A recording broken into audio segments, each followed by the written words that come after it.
In the heart of a small village called Ndembo, surrounded by rolling hills and dense baobab trees, lived a woman named Kamara.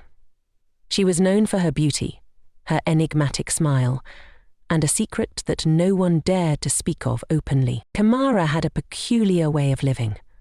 Unlike others who celebrated the birth of children with ululations and used feasts, Kamara's house remained eerily silent.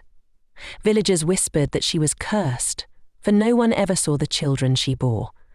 The truth, however, was far more chilling. Kamara was part of a network of traffickers who preyed on desperate women and wealthy foreigners longing for children. Each time she gave birth, the babies were taken from her arms, moments later, exchanged for heavy bags of gold peruins. To the villagers, she claimed her children had died during childbirth, a tragedy too common in their remote corner of the world. Years passed, and Kamara's wealth grew, her hut transformed into a mansion.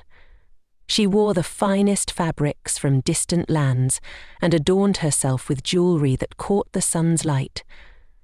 Yet she was lonely, for no one dared approach her. Her heart, once tender, grew as barren as the land during the dry season. One evening during the Harmattan winds, an old woman named Mama Juma came to Kamara's doorstep. She was a revered seer, known for her wisdom and her uncanny ability to speak truths others wished to bury. "Da Panong!" "The cries of the baobab reach my dreams, Kamara," Mama Juma began. "The roots are soaked with tears, the soil heavy with sorrow. You have stolen the laughter meant for this village, and the spirits demand justice." Kamara laughed bitterly. "Justice? What justice? I gave life and gave it away. The world is cruel, Mama Juma. I merely learned to survive." The old woman's eyes burned like embers. "Survival without soul is death. Your wealth will turn to dust, and your name will be forgotten, unless you make amends." Kamara scoffed and dismissed the old woman. But that night, her dreams were haunted by ghostly cries. The wails of babies echoed through her mansion, and the shadows of faceless children crowded her room, their tiny hands reaching out. Desperate for peace, Kamara sought Mama Juma at dawn. "What must I do to silence them?" Mama Juma handed her a small seed, smooth and round like a pearl. "Plant this under the largest baobab tree in the village.